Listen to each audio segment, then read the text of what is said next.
चलेगी, मोदी तेरी हिटलर साई नहीं चलेगी।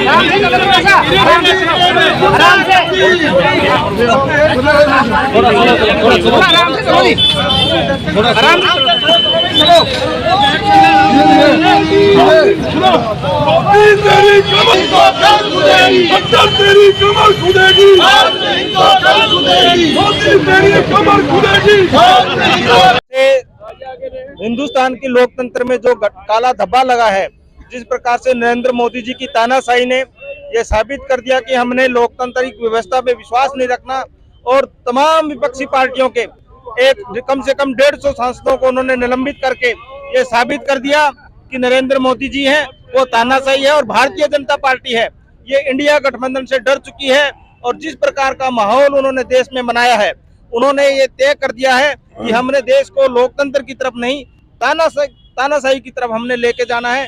इसी कड़ी में जिस प्रकार का ये पूरा एपिसोड हुआ है, इससे आप लोग देख सकते हैं कि आज आजादी के बाद पहली मर्तबा ऐसा हुआ है कि तमाम विपक्षी पार्टियों को उन्होंने संसद से बाहर करके सिर्फ सत्ता पक्ष के और मोदी जी के चहेते चाटुकार अंदर बैठ के संसद चला रहे हैं। इस प्रकार की व्यवस्था इस देश को नहीं चाहिए, इस प्रकार की व्यवस्था आम जनता को नहीं चाहिए, और इस प्रकार की व्यवस्था कांग्रेस पार्टी और इंडिया गठबंधन को नहीं चाहिए। और हमें विश्वास है ऐसी व्यवस्था कहीं कोई भी देश नहीं चाहेगा जिस प्रकार से नरेंद्र मोदी जी ने ये काम किया है। बिना सांसदों के, बिना विपक्ष के जब संसद चलती है तो ये लोकतंत्र की हत्या है। आप ये समझिए कि आप अगर वीडियोग्राफी देखोगे तो कुछ सांसद बिल्कुल बोले भी नहीं, जिन्होंने कोई बात भी नहीं की, उनको भी सस्पेंड कर दिया गया है। यानी उनका एक ही ये ध्येय था कि जिस प्रकार से 19 तारीख को पहले ही तय हो गया था कि इंडिया गठबंधन है बड़ी मजबूती के साथ अब आगे बढ़ रहा है और उनका जो गठबंधन है वो सिरे चढ़ रहा है। ये मोदी जी की हड़बड़ाहट है। मोदी जी इससे घबरा चुके हैं और उन्होंने ये देश की जनता को दिखाने की कोशिश की है कि मैं दबा सकता हूं सांसदों को, मैं दबा सकता हूं भारत के लोगों को। परंतु ये लोकतंत्र है और इसमें जब जनता है जो मत देती है बड़ा सोच समझ के देती है, उनको ये नहीं पता। और आने वाले वक्त के अंदर तो 2024 का है, आने वाला चुनाव है, उसकी बुनियाद वो तानाशाही से रखना चाहते हैं। और इंडिया गठबंधन है ये तानाशाही के खिलाफ लोकतंत्र में जो है अपना विश्वास जता के भारतीय जनता पार्टी को बाहर करना चाहती है। मिमिक्री का जो मामला है वो इतना बड़ा मुद्दा नहीं था। ये संसद के बाहर कुछ भी होता है।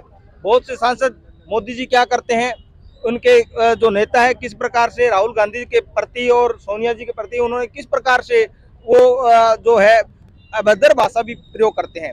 परंतु संसद के बाहर सब कुछ चलता है, परंतु संसद के अंदर क्या हुआ उसको देखने का विषय है। और आप मिमिक्री की बात करोगे तो आज से 6 महीने 8 महीने पहले जिस प्रकार से नरेंद्र मोदी आप देख रहे हो कि इसी प्रकार से कर रहे हैं, इसी प्रकार से मिमिक्री तो वो होती है संसद के अंदर। संसद के बाहर कौन क्या करता है इससे बहुत ज्यादा फर्क नहीं पड़ता। पर सरकार मुद्दों से भाग रही है, इसका मतलब बिल्कुल मुद्दों से भाग रही है। और ये कोई इशू नहीं था, इशू ये था कि आपने 140 से ज्यादा सांसद आपने बाहर कर दिए, हमारे संसद से बाहर कर दिए। आप अब कौन से बिल पास कर रहे हो? ये तानाशाही का है रवैया। आपने किसी से कोई बात नहीं कर रहे, सांसदों से राय नहीं ले रहे, डिक्टेटरशिप का जो चरम पे है। आप समझिए कि जो स्पीकर होता है या उपराष्ट्रपति जी हैं उनकी एक मर्यादा है, वो चाटुकारिता कर रहे हैं। इसमें मैं बोलने मुझे कोई अर्थ नहीं है। कहते हैं जी मोदी जी युग पुरुष है 21वीं शताब्दी के, महात्मा गांधी के बराबर उसको दिखाया जा रहा है। इस प्रकार की प्रणाली है, हम सहन नहीं करेंगे। और इंडिया गठबंधन है मजबूती से भारतीय जनता पार्टी का विरोध करेगी और निश्चित रूप से 2024 के चुनाव में आपको रिजल्ट भी देखने को मिलेगा।